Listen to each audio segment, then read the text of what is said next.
Okay, Dobrobridgen, and warm greetings to everyone here. We'll have to put our headphones on to hear, I think.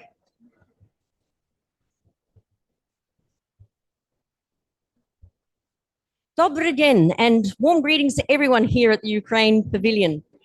Thank you to our hosts for creating a space that blends resilience with ambition. My name is Kарлін Meiwald, and I'll guide our conversation on the compelling case for diversifying energy and water supply and the politics of change. It's a privilege to be joined by our fellow panelists here, whose leadership spans innovation, climate resilience, water governance, and environmental law. It's our honour to have with us here today Deputy Minister Pavlo Kарташов from Ukraine's Ministry of Economy, Environment and Agriculture, and he brings a remarkable record of driving innovation-based development. As former director of the Innovation Development Fund, now the largest angel investor in Eastern Europe, he has shown how smart investment can accelerate resilience, entrepreneurship, and economic renewal. We're also joined by Amit Singh, hopefully shortly. He's the manager of the Pacific NDC Hub at the Secretariat of the Pacific Community. His expertise in groundwater characterization in fragile atoll environments, surface water management under climate uncertainty, and community-based. The microphone keeps stopping. Is that all right? Okay.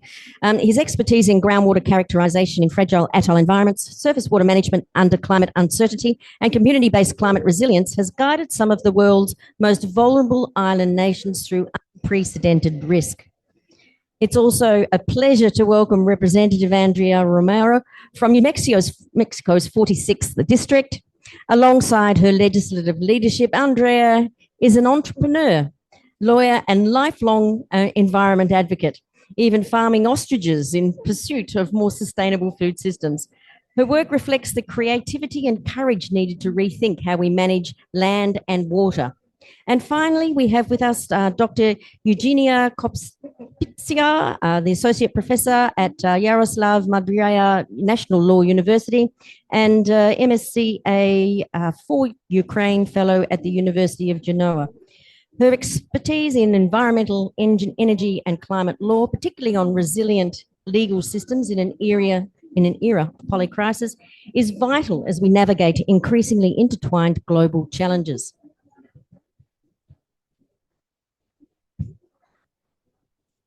It's an honour to share the platform with such distinguished colleagues, and together our collective perspectives speak to the cooperation and innovation required to secure the world's water future. To lead off, I'm going to start with a brief overview of the Australian water reform experience, and talking firstly about what Australia is and where we are in the context of water scarcity. Australia is one of the driest inhabited continents on Earth, and our history has forced us to confront water scarcity long before climate change intensified pressure on global systems. Over several decades, we have built one of the world's most comprehensive water reform frameworks, from transparent water markets and basin-wide governance to major investments in climate-independent supply. And today, I want to share lessons from the national journey by focusing on South Australia, which is the jurisdiction in which I was a Member of Parliament. And it's the state that's at the end of the River Murray system, or the Murray-Darling Basin in Australia, which is the largest river basin and the most productive river basin in Australia. And it's in South Australia, where its experiences during the Millennium Drought, which went from about 1998 to 2010, offers a powerful case study in turning crisis into long-term resilience. The first thing we did in Australia that actually set the scene for us is our first step was to get the principles right nationally. We had strong water governance, and that was not optional, it was essential. The Australian government led this process process, achieving significant agreements with the state governments, who are the deliverers of water and the managers of water under our constitution. And those agreements in 1994 and 2004 were real game changers. During this period, state governments advanced the foundational principles that underpin modern water reform today: transparency, accountability, and whole-of-system management. We strengthened our water allocation plans, embedded science into decision-making, and we put the environment on an equal footing with consumptive use. It's a very important part of the process that has led to more sustainable water use in Australia.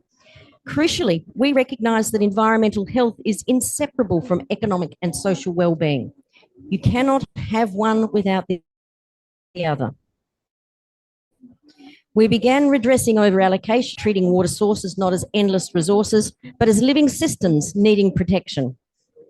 Implementation of these principles were accelerated during the Millennium Drought, that 10-year drought I spoke about earlier, and it was record low inflows during that period of time, with crippling water shortages that led to further national reforms, including the Murray-Darling Basin Plan, which is a globally significant basin-wide plan spanning 1 million square kilometres and 4 states and 1 territory, plus the national government. So it has transboundary issues, it has distance, it has space, it has people, it has agriculture, it has everything.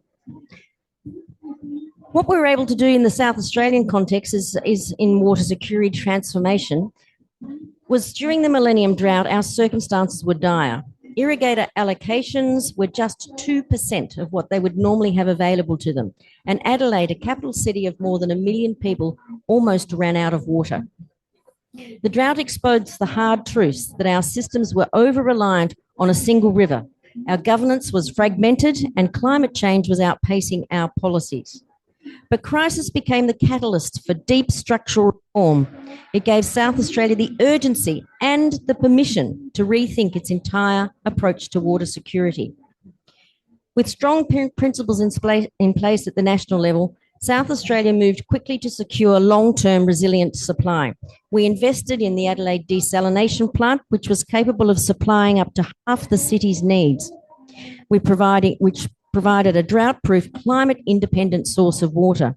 We modernised irrigation networks. We restored key ecosystems. We improved metering and monitoring and strengthened regional water planning.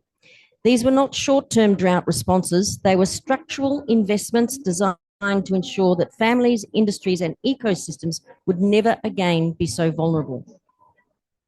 Diversification of supply was one of our biggest lessons that we learnt during the Millennium Drought, and resilience comes from that diversity. South Australia put every option on the table: stormwater harvesting, aquifer recharge, desalination, recycled water, and major efficiency improvements in use of water across the state. Councils, also our local governments, became world leaders in stormwater reuse. Irrigation districts redesigned their systems to reduce losses, having now our major irrigation districts having non-revenue water of at less than 10%. Communities embraced fit-for-purpose water, and a diversified system meant that one source was stretched, others stepped in, creating flexibility and security. We also embedded pricing pathways for long-term sustainability, and long-term water sustainability requires honest conversations about pricing. In many places around the world, water is not priced at its full cost of investment. And leading up to and during the drought, South Australia reformed our pricing to reflect the real cost of maintaining the infrastructure, delivering reliable supply, and investing in the future resilience of the assets.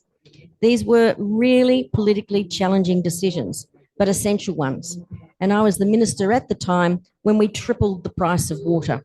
It's not an easy thing to do, but it is an essential if you want to sustain sustainable water services in the longer term. We also introduced fair, transparent pricing, which allowed us to fund upgrades, reduce leakages, expand climate-independent supply, and protect vulnerable households through targeted support. And it helped shift water management from crisis response to long-term financial sustainability. Crisis also accelerated governance reform, and institutional roles were fully clarified, and independent oversight was strengthened, and cross-border cooperation was improved, especially crucial in the Murray-Darling Basin.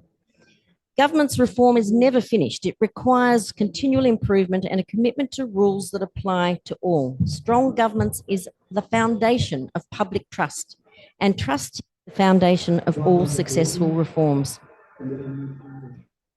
Another transformation of shift was the empowerment of local communities. Regional towns invested in water recycling, councils implemented stormwater schemes, irrigation districts worked together to modernise delivery infrastructure. These decentralised, community-driven solutions built local capacity and reduced pressure on centralised systems. Decentralisation created not just water security, but community-owned pride and crucial ingredient for long-term resilience. We also put people and communities first. Ultimately, water reform is not just technical, it is deeply political and profoundly human. During the Millennium Drought, people faced hardship, fear, and uncertainty. Effective leadership demanded empathy, honesty, and transparency. We engaged early, listened deeply, supported affected communities, and ensured reforms were grounded in fairness. Trust is the currency of reform. Without it, no policy survives. With it, communities can endure and thrive through great change. So that's a little bit of a snapshot on the Australian story. There's a lot more depth behind all of those slides, I'm sure you'll realise. But it has been one journey that has taken us from the 1980s right through to now, and it's a continuing journey. But to continue the conversation now, I'm delighted to invite our panellists to share their insights. Firstly, Deputy Minister Pavlo Kарташов, your work in driving innovation-led development has helped position Ukraine as a leader in modernising systems even under extraordinary pressure. Could you tell us a little bit about the Ukraine context? Thank you. Thank you so much. Good afternoon, everyone. My name is Pavlo Kарташов, and I'm Deputy Minister for Economy, Environment and Agriculture. So first of all, I would like to greet you here today. Thanks for joining us for this event. And it's an honor for me to participate in this important dialogue on water security, and I extend my warm thanks to Australian Water Partnership and to Honorable Kарлін Meyvальд for leadership in convening this event. First of all, I would like to say that through Australia, though Australia and Ukraine are geographically distant, we are connected by one shared truth. Water security is a national security, both for Australia and for Ukraine. And the way we safeguard this essential resource defines our resilience. And I believe nobody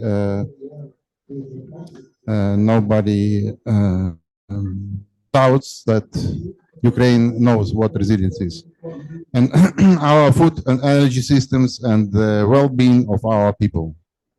Ukraine today faces the twin challenges of war devastation and accelerating climate impacts. The destruction of the Kakhovka Dam reminded us that water infrastructure is both a lifeline and vulnerability at the same time.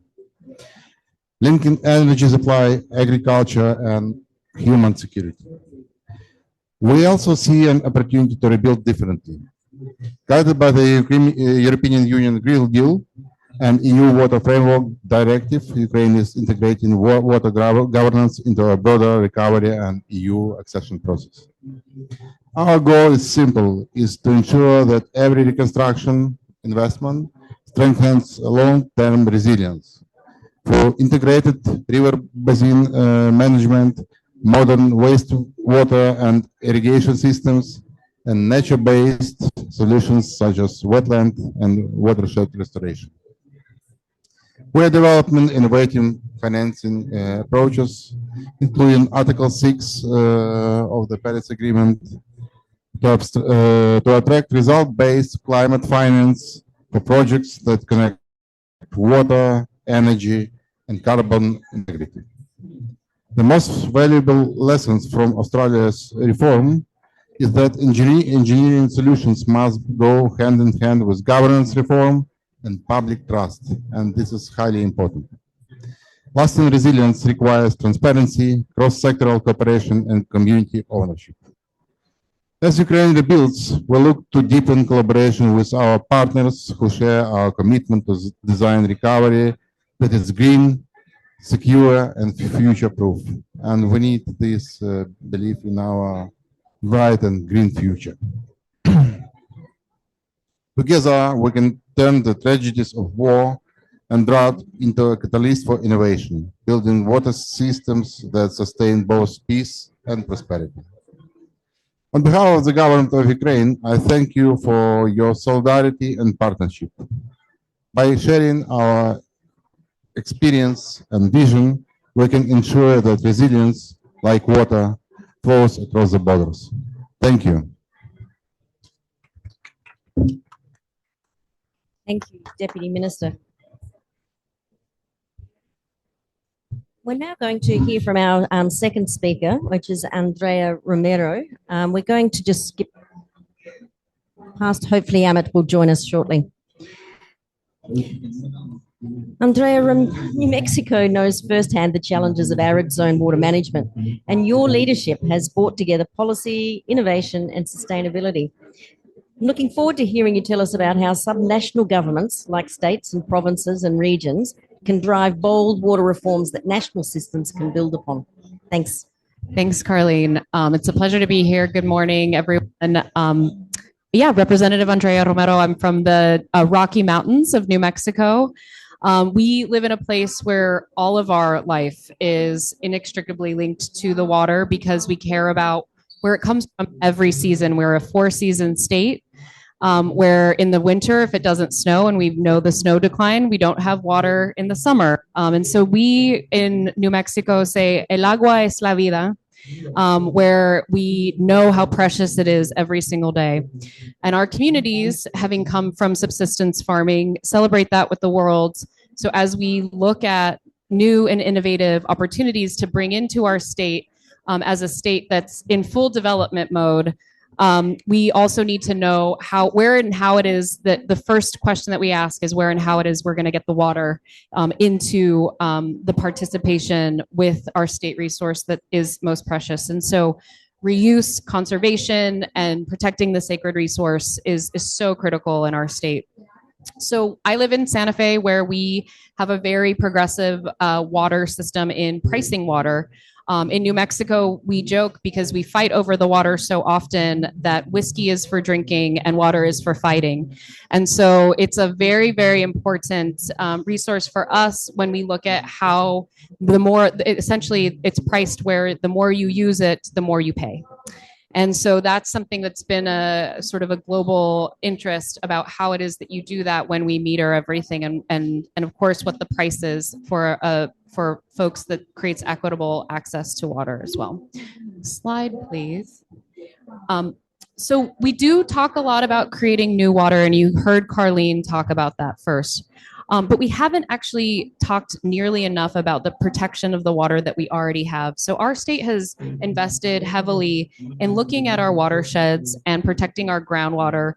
So first, mapping out our forests, our soils, our rivers. We know that they're drought stressed. We often deal with, how it is that we manage our drought. And of course, that leads to fire mitigation. And these are always underinvested in the management of these resources. So because our water responsibilities are spread currently across major agencies, we have our environment department that manages water, we have energy natural resources that manage water, we have our water engineer that manages water. These unfortunate sort of disconnects on the overall management of water becomes a real challenge for us. So we've been trying to change the bureaucratic system so that if somebody has a question, that you go to one source to do that. And mapping is really one of the ways in which we've been able to do that. So we need the solid science around how, climate change is reshaping this entire hydrology, and of course, act with care on the resources we do have. So the real drivers of scarcity right now in New Mexico and in many of our jurisdictions is agriculture.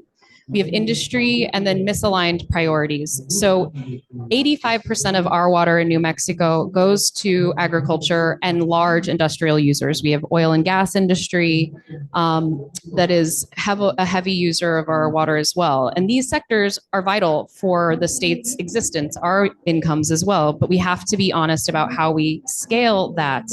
And so our legislature often gets pulled into long debates about what we call produced water, which is an oil and gas commodity that gets pulled up in the ground.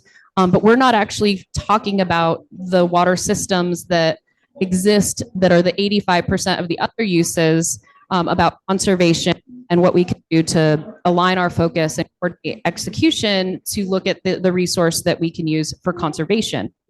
And so oftentimes we're waiting for perfect agreement and end up doing very little because of the disagreement on where our sort of attentions get pooled.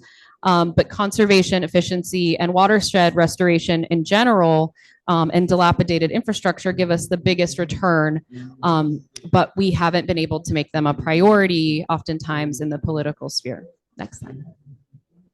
So how do we move forward in some of these political conversations and complications to look at the regenerative solutions and resources on the table for us? So first, we need coherence. So I love hearing what Kарлeen is saying about their entire community coming together. We need our entire state to come together on what our plan is. So we have a 50-year water plan as a state, but we've been really slow to execute upon these great plans and following the science and working forward. We have been looking at every option of having like a unified water office so that all of the different departments that fall under water, whether it be, again, natural resource management, environmental management, we have different offices, whether the water flows left or right in a pipe, above ground, underground, make one office to manage everything. And because of these different opportunities, look at forest restoration, soil restoration, fire mitigation, we know that there's great security tools on the table. And so long-term investment that allows us to continue our cultural practices with the Acequia community. I'll say more about that if you want to talk about how our waterways are ancient in New Mexico. But having these deep partnerships where we're focused on these different investments and opportunities to cohere around what we're doing can build this broader community where we're all focused. So really appreciate the opportunity to talk about our most precious resource, even though oil and gas often gets discussed in what we're producing. Water is actually truly what we are working to protect the most. Thanks. Thank you so much, Andrea. We've got a lot to talk about, I have no doubt. Amit. Sorry, terrific. We have our next speaker. So perhaps if we could go back a few slides. And our next speaker to join us is Amit Singh. Amit, we've introduced you and your background earlier on in the session, so I won't go through your entire background again. But thank you and welcome to our session here today. Amit, the Pacific region faces some of the most immediate climate threats in the world, especially relating to water scarcity and groundwater stress. I'm really looking forward to hearing from your experience working across vulnerable island nations, what practical strategies and how you've proved most effective in building water security under such climate uncertainty. Over to you, Amit. Okay, thank you, Karen. Thank you all for inviting me to be part of this panel. It's always good to speak and share thoughts on the water resource management. So, can I have the slide? Okay. This slide shows the issues we face in the region in terms of the availability of water and how water is being used in the region. We have gone through our part of the issues associated with water over the past years. We also have, different types of islands that are present in the region. We have volcanic islands. We have atoll islands, which are very low-lying and have groundwater, which is very vulnerable to sea level rise, but also on these atoll islands, because of the space that's there, people tend to live on the freshwater lands, which in itself becomes gives a lot of water quality issues, because when you live on top of water lanes, we are supposed to drink from waste management issues, food security issues. These become very big. So how do we navigate our way through all of this?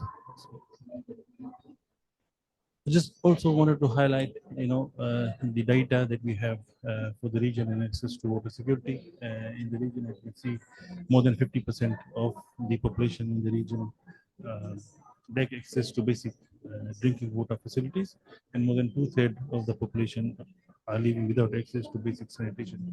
So what we did was we tried to highlight water as part of the climate priorities moving forward, so that we would get a little bit of traction and a little bit of traction on the sector itself, and highlight these to the donors, to the development partners who are there. This slide shows our climate change priorities in the region. What we did was we analyzed the 14 NDCs of the Pacific, which includes NDC 3.0 of the countries that have submitted their NDCs and those that have not. So it's a very recent analysis just completed a week before we came to COP, which shows the sectors that are priorities of the region. And if you see the graph as you go towards the left-hand side of it, it becomes very messy. Yeah, you can have very high priorities and goals set when it comes to type sector, but as you go on the on-ground implementation, it becomes messy. For the region, we have, these are the priorities of the region when it comes to water security and water as part of the NDCs. So what we were able to do was to work with the countries to include water as part of their climate change policy, which is NDC for most of them. Yeah, NDC has been the highest national climate communications. So people see, means if a sector is captured in NDCs, there are chances that this sector may be able to get some traction and some funding. And if you look at the new GCF form, there is specific mention of how the sector is reflected in the NDCs of the NFs. So the graph itself shows or highlights what are the regional priorities when it comes to water sector, whether it's water security, water resource management, whatever these are. The two things that I want to highlight here as part of this discussion is, the strategies that we have used to elevate or to look at water in the region is, one, we accept that as many countries in the world, we have issues when it comes to water resource governance and coordination. I think this is inherent to many of the countries globally. We also face similar situation in the region. We believe for us to make strides into highlighting the regional water issues, there needs to be a regional platform or a regional strategy that highlights water, not for only one country, but for the region, because we face same or similar issues. And based on that, then, because most of the countries have captured water as part of their NDCs, this provides for those countries who do not have, let's say, water policies or water-related legislations. The NDCs provide them with a very high level, policy goals as to what the countries want to do when it comes to water. And you can see on the graph under the water sector, they have listed various actions that they have identified that they want to work on, or they want to investment to be in. And the other that I want to highlight as part of this session was also the diversification of the resource. As I said earlier on, we have different types of islands in the region. We have volcanic islands where water is abundant. Then we have atoll islands where it's very scarce, and most of the time they only depend on rainwater harvesting. For example, if you look at Tuvalu, the main part of Tuvalu, the main island of Tuvalu, the only option for water there is rainwater harvesting or desalination. Whereas if you look at Fiji, Solomon Islands, Vanuatu, PNG, we have a variety of sources of water. But as all of you people know, water, the two main characteristics of water is availability, especially and temporarily. You may have a lot of water, but not in the right place. So how we deal with this? So when we discuss about, or when we talk about diversification of the source, what we are doing now in the region is started in investing in new water treatment plants. For example, in Fiji, we just completed last year a GCA project that looked at increasing the capacity of treated water for the population in one of the major cities. We now have 80 megaliter per day plant and what others available. But one of the things that is of constraint is we have 80 megaliter per day plant, but the infrastructure is so old that the NRW associated with it is about 43-47%. So you invest a lot of money getting water, treating it, putting it in the system, but the infrastructure is so old that you lose almost half of it by the time it reaches people. So intermittent water supply still continues in the areas. In Atoll Islands, what we are doing is, apart from providing them with storage, which is the main intervention that is being currently practiced, we are also looking and working with the countries to characterize and map new groundwater source, especially away from where they reside. So, for example, I was part of a project team 10 years ago when we started mapping the groundwater resources in all the outer islands of Kiribati using electromagnetic, subsurface survey techniques. Map them. We do survey of groundwater mapping, but also the survey of the rainwater harvesting system, so that we could propose, based on those data, based on those analytics, where they need to put new galleries or boreholes, and how then they need to transfer this water back to the villages of where they need it. So I think these are the two main things I think that I want to highlight, and it feeds into whatever was said or informed by Kарлin on diversification of water source and the lessons we learned from Australia's millennium drought.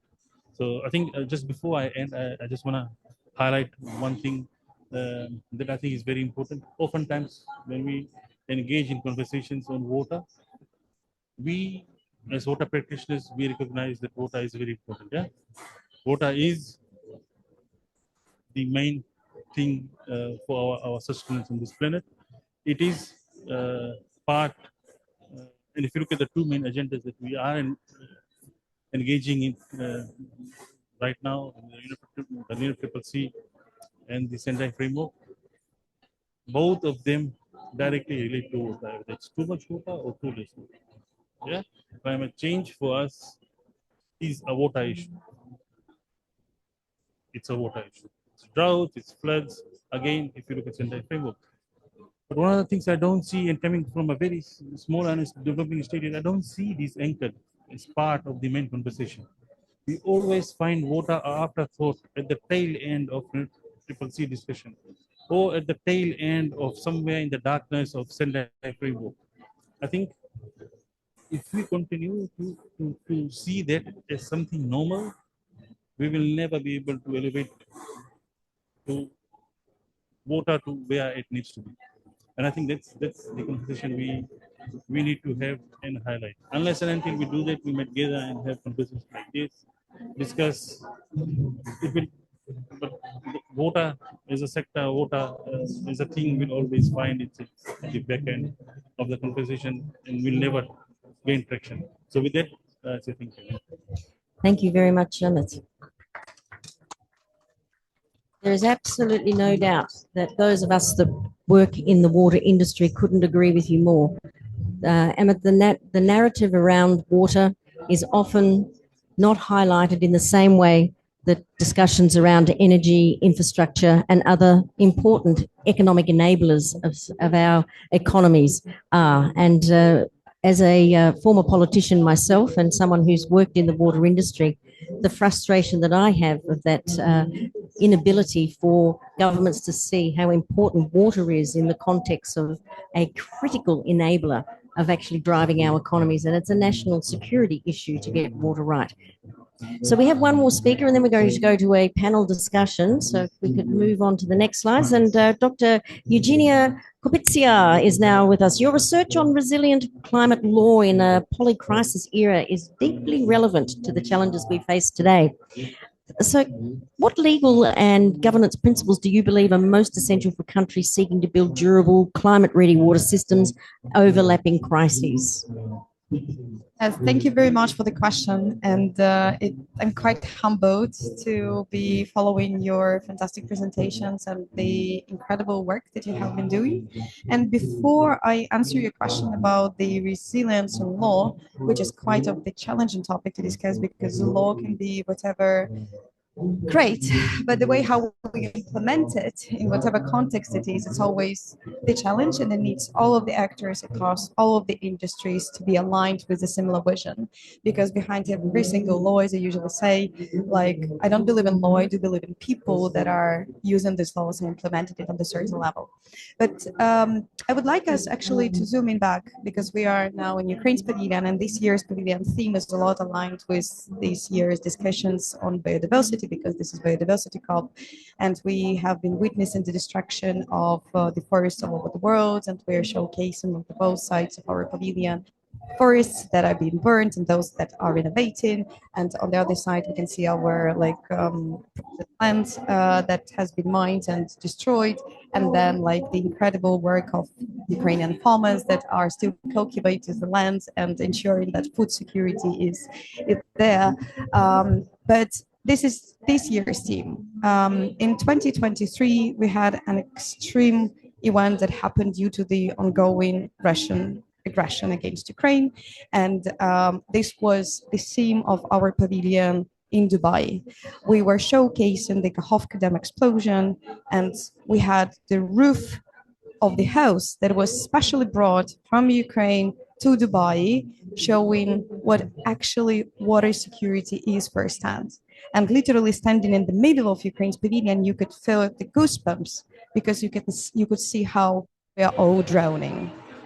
And unfortunately, it had the war in Ukraine to happen so that this narrative and the discussions around the water security in the European context heightened up the level. And for this, I would like to go to the next slide.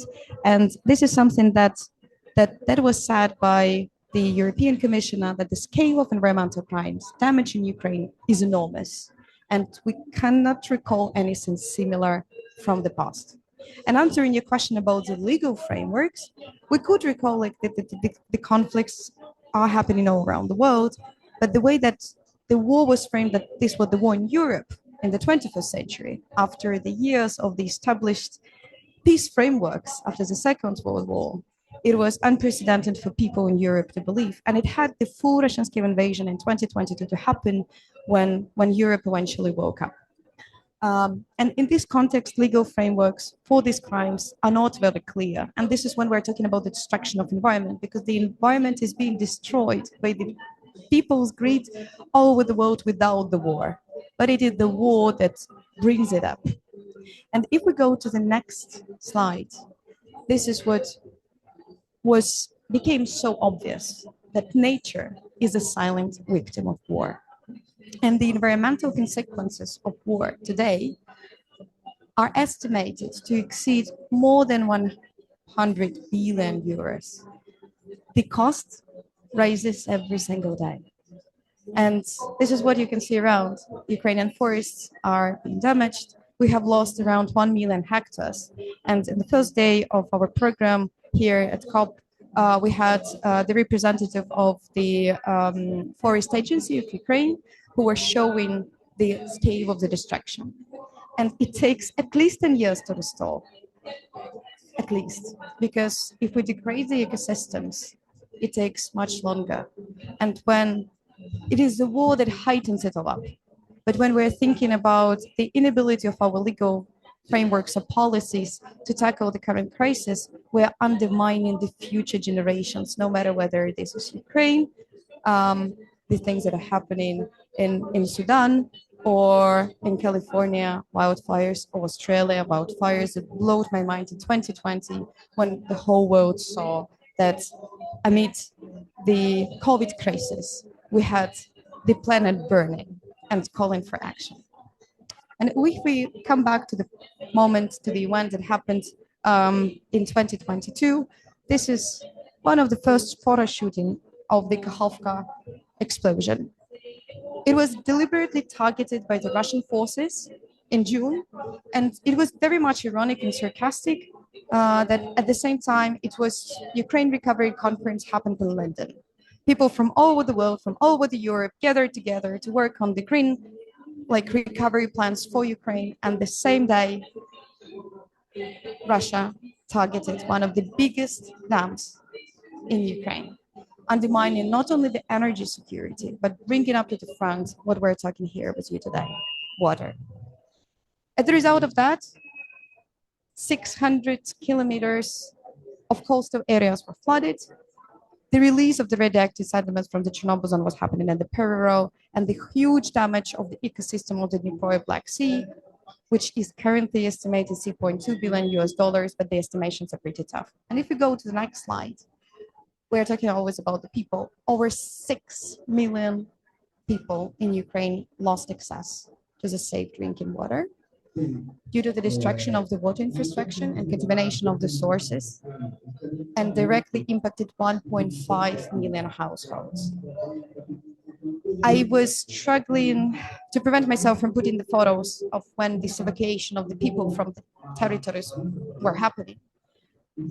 And behind the people, aside, together with people, there was the drastic photo shootage of animals. Because people are usually rescuing other people, but there were people, the task force in Ukraine, that was exactly aiming at rescue pets. And this was the photos worldwide. Because when we're thinking about the water globally, it's much more than us. Every single living creature is dependent on the water ecosystem. And unfortunately, it had the overlapping crisis continue happening around the world, when eventually under COP30 we brought up to the front the topic of oceans. And what would be going on further on. I would walk you through the technicalities with the next slide. And this is the fantastic project that has been supported by UNDP with the Kyiv School of Economics, funded by the European Union. And here are the estimates that the dam breach caused chemical pollution, habitat destruction, potential long-term environmental impact. To address this issue, the project has been initiated to determine the levels of pollution from multiple toxic substances. And this is where this territory was happening. And again, water, as you have highlighted previously, it's about everything. So when we were talking about the destruction of the Kakhovka dam, it was all as well as the soil that was affected. And the project was aimed to assess, because apart from the territory itself, the river Dnipro was affected as it was. And when we are thinking about the huge humanitarian crisis, it's also long-lasting effect on the possibility, because of the possibilities to keep on farming those territories, because these were the vast, very soil that is used for farming, and it was very productive soil. If we move on to the next slide, I would a little bit, the assessment of the contamination was conducted, and the number of the objects that could be potential environmental polluters with context substances were carried out. The idea of this project was to support the early recovery responses of Ukraine in the war-affected areas, but as well it was going beyond. If we move to the next slide, you could see the first stage of the project, where the pre-selection of the sampling sites with the location on territories controlled by the Ukrainian government, because walking you through, Kherson was occupied by the Russian Federation, and it still continues to be the territory under Russia. The approval of the sampling sites were happening at the same time, showing how huge work is to keep on the assessing of the environmental consequences of the warfare. If we move to the next slide, you could see here how the soil samples were collected, because these were the soil that was affected as the result of the Kakhovka dam explosion. And if we go to the next slide, the samples were submitted for the testing by the project team to the Ukrainian Laboratory of Quality and Safety of Agricultural Products of the National University of Life and Environment Science of Ukraine, which was accredited and were working on how to assess like and how we are in the process making up the technologies, making up the methodologies, how we that further on can be used by other countries that are affected either by flooding caused by the natural disasters or the conflict affected territories. If we move to the next slide, these were the pollution distribution. So the samples collected from the areas with the potential contaminations were tested again the neighborhood, and here you could see like to what effects and where like the concentrations were higher, and it created the grounds to reassess the current Ukrainian legal norms, because the concentrations according to the Ukrainian norms and legislation were those developed in the peace times rather than adjusted to the conflict setting. And with the next slide, a little bit of the technicality that the major contamination of those territories were caused by ammonium nitrogen, nitrates, chlorides, chromium, and nickel, and petroleum project labs are expected to be complemented soon by the different lab. Those who are in chemistry can understand what it means. To simplify for your understanding, it would take like up to 50 years for the natural cycle of this contamination to be processed by the nature itself. And like, thank you for bearing with all of these technicalities. And I would like to finish with the next slide, with the final slide, like here, that the research results and the potential next steps. And here we definitely are calling for the people and the international expertise and those who are working with the local communities in Australia, in US and beyond, like having like in mind that there is the only small bit of the tested territory have gone under the investigation, but this laboratory, there is much more to be done. And this is when we're talking about water, and this is when we're talking about soil contaminated as a result of the warfare. So to conclude these like technicalities again, I would like to call every single person who is working in this intersectional sphere to see water as something that affects everyone on the planet, not only us humans who are famous for greed, ignorance, but as well the every single human creature, every single creature, living being on this planet. Thank you.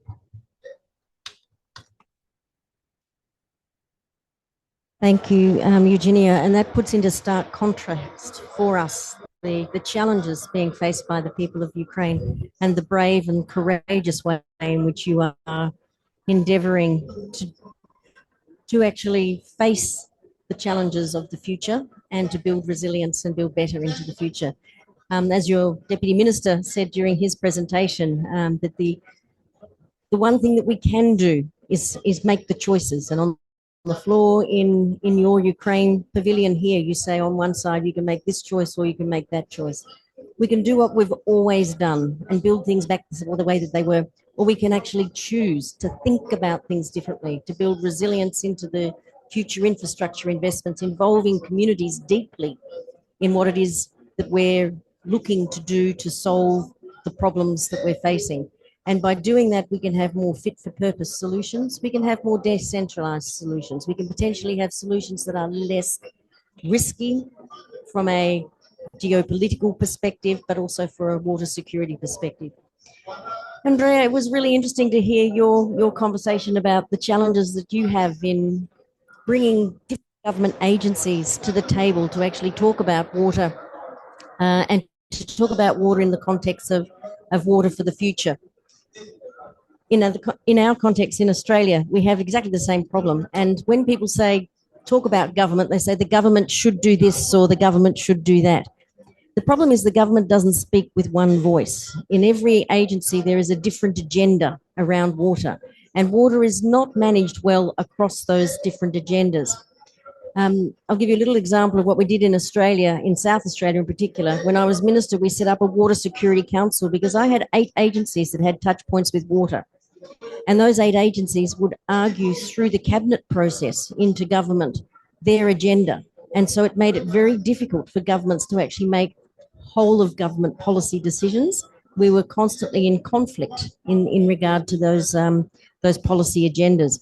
So bringing everyone together around a table and one door to cabinet that they all had to go through to actually talk about the planning and the urban issues, to talk about the environmental issues, to talk about the infrastructure for drinking water, the infrastructure for new developments, the infrastructure for agriculture, bring them all in. Don't actually make one department, because I've found that that hasn't worked. But what does work is when you force the platform for them all to talk together and you incentivize them to work together. So it requires Treasury intervention to make it a positive experience for agencies to work together rather than a competitive environment. You get better outcomes. In your context in New Mexico, Andrea, can you tell us a little bit more about how you try to resolve those differing agency agendas and how you try to bring sensible conversations to the table that can then come to sensible solutions? Yeah, great question. Thanks, Carleen. And just want to honor Eugenia's talk, because having this centralized ability to have this conversation not only allows for a head of state like our governor to be able to understand the dynamics of the literal flow of water through these different systems. It allows us to have that conversation more directly, again, about protecting the most precious resource for everyone to survive first, and then thinking about the thriving part where you're thinking about economic development. You're thinking about how these systems of current status quo and production bring together. And again, if we were, what we are navigating today is that fragment. So again, our energy, water, natural resources department manages water below ground, we'll say. And then our environment department handles water above ground. And so the two of them, the cross-pollination of like, well, it's going to be above ground, then it's going to go below ground, then it's going to come back up again. Even having that conversation can create complexity for different industries, or what's going through the waterways above ground with rivers and streams and lakes, and then what happens in the aquifer below. And so even the mapping conversation is disconnected with how it is these flows happen. Layer in the federal top of that, again, we only have waterways sometimes when it rains, and those were unprotected federally even recently. So then we have to rush to fix those problems. If we had a singular conversation, not only would we have an advocate at the cabinet level, but we would be able to think about all of these systems together. Thanks, Andrea. Amit, would you like to come back up and join us? Because I'd really like to further this conversation, in particular in relation to the points that you made at the end of your presentation regarding elevating the narrative around water at the global level. And I couldn't agree with the comments that you made more, but I'd like to explore it a little bit more. And the question I'm going to ask all of our panelists is, why is it so that we can get a conversation around energy that can create this conversation, this COP conversation, but we can't get the same intensity or attention from an economic perspective to water? Amit, what are you finding in the Pacific context? So the blockages from getting the water conversation to happen at the front end of the development rather than the end of the development? Thank you for that. I think for us in the Pacific, in the context we live in, there is a lot of other, let's say, emergencies and other situations that take precedence over discussion on water. One of the few is associated with sea level rise, for example, relocation of communities. Then we have issues. Then we have issues around the disasters that are often annual. So we may have, you may be one morning and after a tropical cyclone and see 50% of your GDP gone. So how do we keep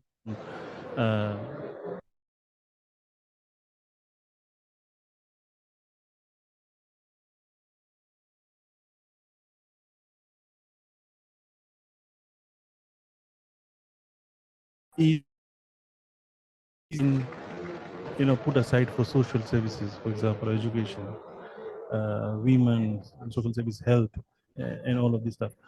So if you look at the vulnerability of the region to natural disasters, you'll see that the Pacific Island countries, most of them, on average, they put somewhere between 10 to 15% of the annual budget in terms of building back annually on a disaster that would strike in the cyclone season, which is mostly from November to the April annually.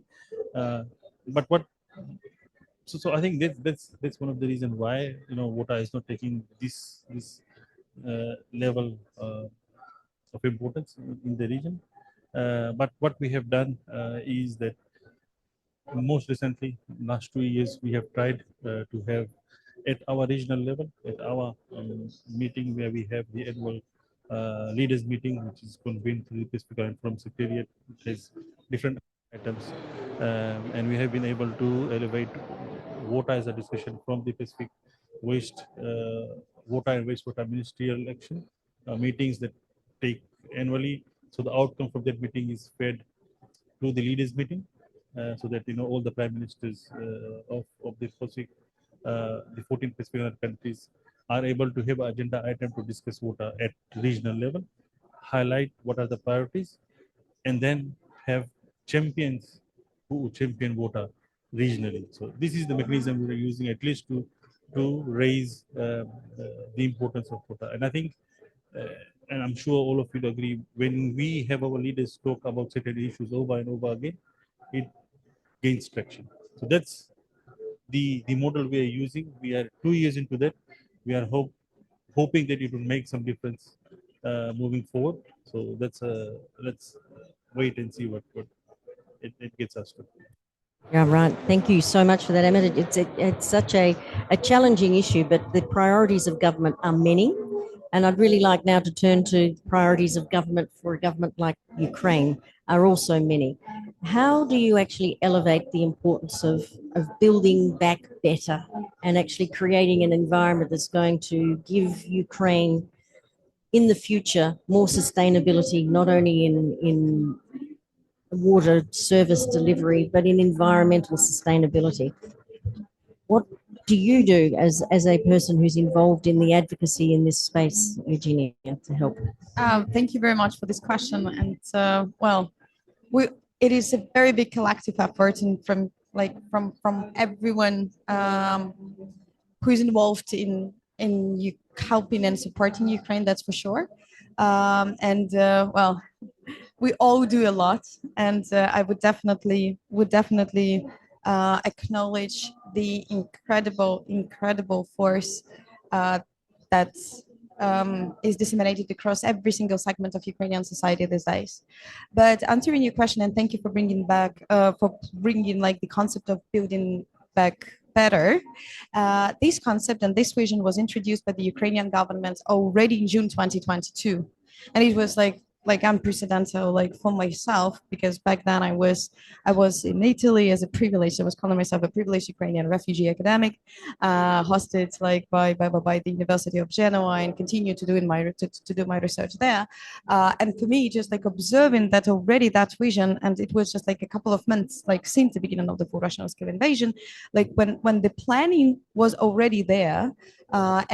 This was introduced in the so-called Lugano principles. So it's an action plan introduced by the government of Ukraine, developed with the help of our British partners back then, where the vision of how recovery of Ukraine should look like was presented, supported, and disseminated, and supported by the international partners like world banks, banks, financial institutions, and so on. And one of the key pillars back then was the building back better and in a green and decarbonized way. Back then in 2022, we couldn't have predicted how long it would be going on. And of course, back then, our predictions and prognosis was much more optimistic than they are now. But one of the fantastic initiatives that were started by the civil society, because, when the major one happens, governments are not able to respond quickly. And I think that you have felt it firsthand when there is a quick crisis response. And well, that's a very good, thank you for this, for approaching that when everything is a priority, nothing is a priority. So it's super hard to understand and to assess what we should prioritize first and foremost. And for the government of Ukraine, it was the existential question. We were fighting for the sovereignty and for the territorial existence of our country. But the response from the civil society, from the people on the ground, either protecting the families from the fallen bombs or crafting and contributing to the green vision of recovery of Ukraine, was again unprecedented. And back then it was very interesting because I'm the part of this fantastic coalition Build Ukraine Back Better. And here we have one of the representatives of our advisory board as well. And Representative Action here is one of the strongest voices of the civil society, Ukrainian civil society, that have been doing a lot in the sphere of environmental consequences and approaching the green recovery principles. So the platform Build Ukraine Back Better, I think it comprises around 300 institutions based in Ukraine and all across Europe and transatlantic partnerships as well, where that creates some kind of the overarching pillar for every single project that is committed to the vision of the green recovery of Ukraine is. The home tasks were done by Ukrainian government as well, and now we're in the process of adapting. I think this is now civil consultations of the law. It's called Green Recovery Law, which is as well very much unique piece of legislation. I think it has never been done in history of any of the other countries that were suffering in the conflict, from conflict or war. And there we are providing the definition what green recovery means, because it's also quite a vague term. When we're talking about green recovery, what should we prioritize? Green recovery, should we restore the land first? Should we approach the topic of demining of the territories, which is a huge challenge for the ecosystems itself, for the people and for the farming and for the economy? Should we rebuild our energy system first? And that's where I'm kind of approaching your question, why energy is on the top of the priority, because actually energy is existential, right? So without energy, there is no heat and no access to the drinking water as well. But coming back to the plans and of how we're approaching water security, and maybe answering the question as well, how to make governments being committed to this. When the crisis comes, there is no other chance, and Ukraine doesn't have the privilege of time. And when you feel firsthand that you don't have the access to the drinking water, this is something that we can't imagine our life without. So I think bringing more governments and policymakers from all over the world to those conflict-affected states and feeling it firsthand, or being here at COP when we're sweating under the heat of the literal greenhouse effect as it is, maybe it can change the people's minds. And when you are losing your luxurious houses as the result of the wildfires, you understand that there is money, but there will be no planet B, even if you have the biggest funds which are not investing into the climate action now. Wow. We can certainly all agree that the challenges are many that we have from a global context, and Ukraine's are certainly elevated as a consequence of geopolitical issues. But Ukraine really, it stands at the forefront of resilience in what it's doing, and how Ukraine is planning the reconstruction and planning the rebuild, and it reflects an enormous amount of courage as a country, and I think one of the things that this panel has brought together is that there are many different types of crisis, and in crisis there is no better time than to introduce reform. And we're looking right across the globe at the moment that there is an existential crisis happening in front of our eyes. Climate change is here. It's not coming. It's right here, and it's happening now. And the conversation and the narrative really needs to build around adaptation, and how adaptation is to climate change, water is to adaptation, what energy is to mitigation. And we really need to drive that argument with our governments, that we really need to be thinking about this, because we know that 80% of the responses to climate change are going to manifest in the water sector. And as a consequence of that, our national security will be at risk in every country. And every country will be facing different challenges, whether they be crises of flood, crises of drought, crises of saltwater incursion, of losing land in the Pacific, of being unable to manage our landscapes because of raging bushfires.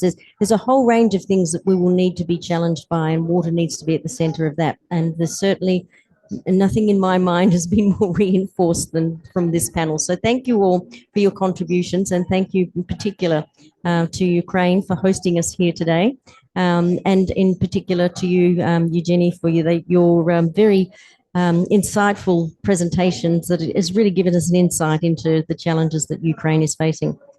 Now, you know, the stories of Ukraine and also the stories of South Australia and New Mexico and the Pacific Islands, they're a blueprint, really, aren't they? And they remind us that crisis can ignite transformation, and that the principles really matter in what we're doing, those principles right, and that diversified systems will endure, and that long-term planning and thinking about rebuilding better is what will give us that diversity of systems that will endure. And that sustainable pricing is another thing that we need to do. People need to value water. Water needs to be priced to be valued to be sustainable in the long run, or otherwise it runs out to its life and we're back hand in cap in hand again, looking for more money to rebuild again. So thinking about all of those policy elements to water is part of the solution, and I thank you all for your contribution today. Thank you, everyone.